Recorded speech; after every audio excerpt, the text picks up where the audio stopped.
குச்சேலோ பாக்யானம். குச்சேலரோட கதையை பற்றி தான் இப்போ நம்ம தெரிஞ்சுக்க போகிறோம். குச்சேலரும் கிருஷ்ணரும் ரொம்ப பால்ய சிநேகிதர்கள். அவள் ரெண்டு பேரும் நட்புக்கு இலக்கணமாக வளர்ந்தவா.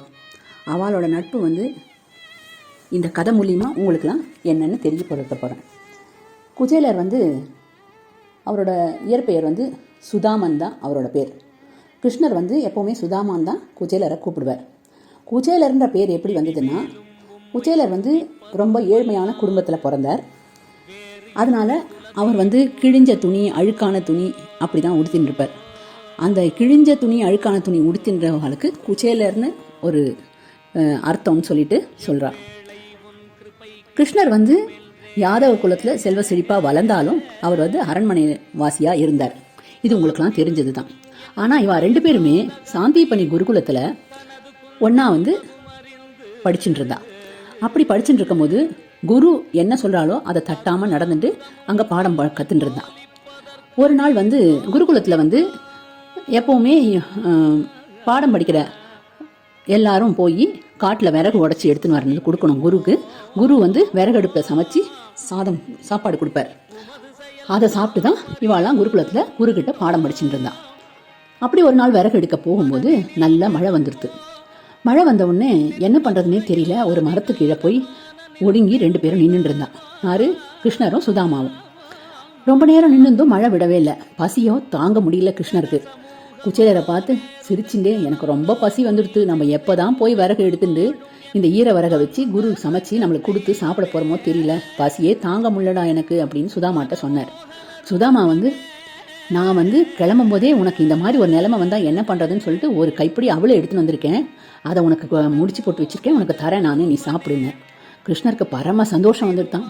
அந்த அவளை அவ்வளோ சந்தோஷமாக சாப்பிட்டுட்டு, அப்பா இந்த மாதிரி இல்லை ஒரு நண்பன் இருக்கணும், என்னோட குறிப்பறிந்து நடந்துக்கிறியே, உன்னை என்னன்னு சொல்கிறது நான் அப்படின்னு சொல்லி அவரை கட்டி தழுவிண்டு அன்னிலேருந்து அவளோட ஸ்நேகம் இன்னும் நெருக்கமாயிட்டான். இப்படியே குருகுலத்தில் அவள் நாளுக்கு நாள் பேசி விளையாடிண்டு படிச்சுட்டு அவளோட குருகுலவாச படிப்பை முடிச்சுட்டு ரெண்டு பேரும் கால நேரம் வரும்போது படிப்பை முடிஞ்சு பிரிஞ்சிட்டான். அதே ஏழ்மை நிலையில் தான் குச்சேலர் இருந்தார். ஆனால் அரண்மனை வாசியாக கிருஷ்ணர் ஆயிட்டார். ஏழ்மை நிலையில் குச்சேலர் இருந்தாலும் அவர் பற்றற்றவராக இருந்தார். எதுலேயுமே ஆசை கிடையாது, எதுவுமே தனக்குன்னு வச்சுக்கணும்னு அவர் நினச்சதே கிடையாது. தான் வறுமையில் இருந்தாலும், தன் குழந்தைகளுக்கும் தன் மனைவிக்கும் வறுமைகள் இருந்தாலும் யார்கிட்டையும் போய் யாசகம் கேட்டது கிடையாது.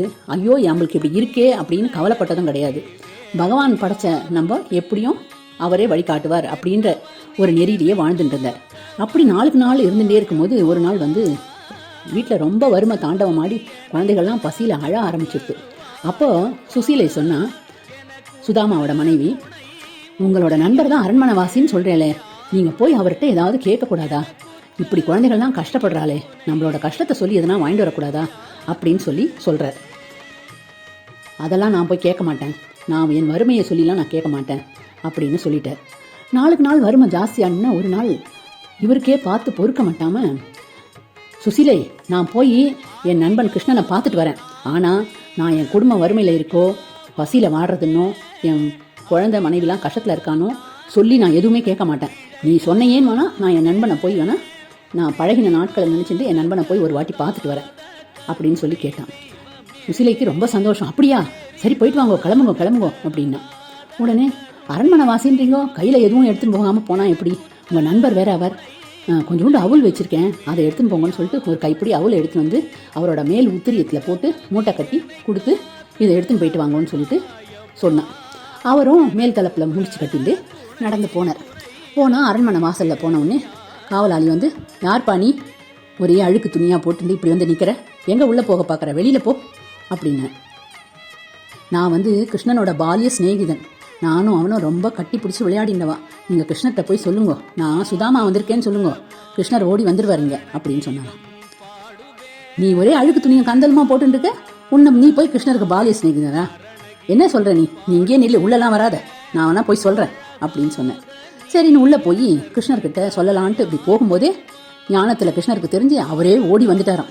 அங்கேருந்து சுதாமா அப்படின்னு கட்டி பிடிச்சிட்டு, நீயும் நானும் எப்படிலாம் பழகினோண்டா, நீயும் நானும் எப்படிலாம் இருந்தோண்டா அப்படின்னு சொல்லி ரெண்டு பேரும் ஆனந்த கண்ணீர் விட்டுண்டு ரொம்ப சந்தோஷமாக பழைய நினைவுகளெல்லாம் உட்காந்து பேசிட்டு விளையாடிண்டு பழசெல்லாம் நினச்சி பேசிகிட்டு இருந்தாலாம். இப்படியே பேசிட்டு இருக்கே, எப்போ தான் உங்கள் ஃப்ரெண்டுக்கு இங்கே விருந்து கொடுக்க போகிறீங்க, பேசிகிட்டே இருக்கல, சாப்பிட அழிச்சுன்னு வாங்க அப்படின்னு ருக்மிணி சொன்னாலும். சரின்னு வடப்பருப்பு பாயசத்தோட சுதாமாவை முதல்ல உட்கார வச்சு அவருக்கு பாத பூஜை பண்ணி காலெல்லாம் அலம்பி அவருக்கு எல்லாம் சாஷ்டாங்கமாக என்னென்ன பண்ணமோ எல்லாம் பண்ணிவிட்டு அவரை சாப்பிட உட்கார வச்சு வடப்பருப்பு பாயசத்தோடு சாப்பாடு போட்டாலாம். ஆனால் சுதாமா சாப்பிட்டுட்டே இருக்கும்போது, நம்ம குழந்தைகள் மனைவிலாம் அங்கே அவ்வளோ கஷ்டத்தில் இருக்கா, சாப்பிட்றதுக்கே ஆகாரம் இல்லாமல் இருக்கா, நம்மளுக்கு அறுசுவை உணவு இங்கே கொடுத்துருக்கா, நம்ம எப்படி சாப்பிட்றது, இந்த வறுமையை நான் வெளியில் சொல்லவும் முடியாது, அவங்ககிட்ட சொல்கிறதுக்கு வந்தாலும் என்னன்னு கேட்பான் அவங்ககிட்ட சொல்லவும் முடியாது, என்ன பண்ணுறதுன்னு கஷ்டப்பட்டு சொல்லவும் முடியாமல் மெல்லவும் முடியாமல் அந்த உணவை கொஞ்சம் கொஞ்சமாக சாப்பிட்டாராம். சாப்பிட்டு முடித்தவுடனே மறுபடியும் பழைய கதையெல்லாம் பேசிகிட்டே இருந்தாலும். அவர் ரொம்ப தூரம் நடந்து வந்திருக்கார். அங்கேருந்து நீங்கள் அவர் கொஞ்சம் நேரம் இளைப்பாரட்டும், இன்றைக்கி இருந்துட்டு நாளை காத்தால் போட்டோம் அப்படின்னு ருக்மிணி சொன்னான். நம்ம அவருக்கு பணிவிட பண்ணலாம், அவருக்கு கால் அமுக்கி விடலாம் அப்படின்னு சொன்னாலும். சரி வா, நம்ம கால் அமுக்கி விடலாம். ஆனால் என் நண்பன் எனக்காக ஏதோ ஒன்று கொண்டு வந்திருக்கான், அவன் மேலே துணியில் கட்டி தொங்க விட்டுருக்கான், அதை நான் சாப்பிட்டுட்டு நான் வாங்கிக்கிறேன், அப்புறமா அவனுக்கு பணிவிட பண்ணலாம் நம்ம அப்படின்னு கிருஷ்ணர் சொன்னார். குச்சேலர், ஐயோ நானே அழுக்கு துணியில் மூட்டை கட்டி துணியுண்டு அவளை கொண்டு வந்திருக்கேன், இத்தை போய் அவன் கேட்குறானே, எப்படி கொடுக்குறது நம்ம அப்படின்னு யோசிச்சுட்டே இருக்கும்போது, அதெல்லாம் வேண்டாம் உனக்கு அப்படின்ற கிருஷ்ணர் வலுக்கட்டாயமாக அவர்கிட்ட பிடுங்கி அந்த மூட்டையை பிரித்து, ஆஹா அவள் கொண்டு வந்திருக்கியா நீ, எவ்வளோ சந்தோஷமாக இருக்குது தெரியுமா எனக்கு அப்படின்னு சொல்லிட்டு கையால் ஒரு பிடி எடுத்து அப்படியே வாயில் போட்டு, என்ன பிரமாதமான சுவை அப்படின்னு சொல்லிட்டு அப்படி ரசித்து சாப்பிட்டாராம். அவர் சாப்பிட சாப்பிட சாப்பிட அங்கே தங்கம் வைடூரியமாக கூட கோபுரம் மாட மாளிகையாக ஜொலிக்கிறதான் அங்கே சுதாமாவோட வீடு, குச்சேலரோட வீடு ஜொலிக்கிறதான். பசங்கள்லாம் பட்டாடை உடுத்திண்டு வைர நகையாக போட்டுண்டு வீடே மாளிகையாக மாறி போச்சான். ஒரு பிடி சாப்பிட்ட உடனே 2வது பிடி எடுக்க போனாராம். உடனே ருக்மிணி ஒரு பிடி போதும், குச்சேலருக்கு கிடைக்க வேண்டியது கிடைச்சிருது, ஒரு பிடி போதுமே அப்படின்னு தடுத்துட்டாலாம். குச்சேலர் உடனே, என்ன நம்ம எவ்வளோ வறுமையில் இருக்கோம், ஒரு பிடி போதும்னு சொல்கிறா, கிடைக்கிறதெல்லாம் கிடைச்சிருத்துன்னு சொல்கிறாளே, ஒருவேளை நம்ம விருந்து சாப்பிட்டோமே இன்னைக்கு, அத்தை சொல்கிறா போல இருக்கு, வடப்பருப்பு பாயசத்தோடு சாப்பிட்டோமே, கிடைச்சிருத்துன்னு இதை தான் சொல்கிறா அப்படின்னு நினச்சிட்டார் சுதாமா. அப்படின்னு நினச்சிட்டார். சரி அப்படின்னு சொல்லிட்டு அந்த மூட்டையை கட்டி வச்சுட்டு அவரை ரெஸ்ட் எடுக்க சொல்லிவிட்டு இவா 2 பேரும் அவருக்கு கால் அமுக்கி விட்டு அவரை இலைப்பார வச்சு மறுநாள் காத்தால் அவரோட வீட்டுக்கு அனுப்பி வைக்கிறார். அவர் போகிறார் வீட்டுக்கு. வீட்டு வாசலில் போய் நின்றால் அடையாளமே தெரியல, இது என்ன, இது ஏன் வீடா, இது இப்படி மாட மாளிகை கூட கோபுரமாக இப்படி விளக்கு அலங்காரத்தில் இப்படி ஜொலிக்கிறது அப்படின்னு சுசீலைன்னு கூப்பிட்டா அவள் மகாராணி போல் ட்ரெஸ் பண்ணிட்டு வரா, குழந்தைகள்லாம் பட்டாடை உடுத்திட்டு அவ்வளோ சந்தோஷமாக வரா. அதெல்லாம் பார்த்தா ரொம்ப சந்தோஷமாக இருக்குது அவருக்கு. இதெல்லாம் எப்படி வந்ததுன்னு அவர் ஆச்சரியமாக பார்த்துட்டே இருக்கார். சுசீலை கேட்குறா, நீங்கள் உங்கள் நண்பர்கிட்ட போய் என்ன கேட்டீங்கன்னா, இவ்வளோ கொடுத்துருக்கார், என்னென்னு போய் கேட்டீங்க அப்படின்னா.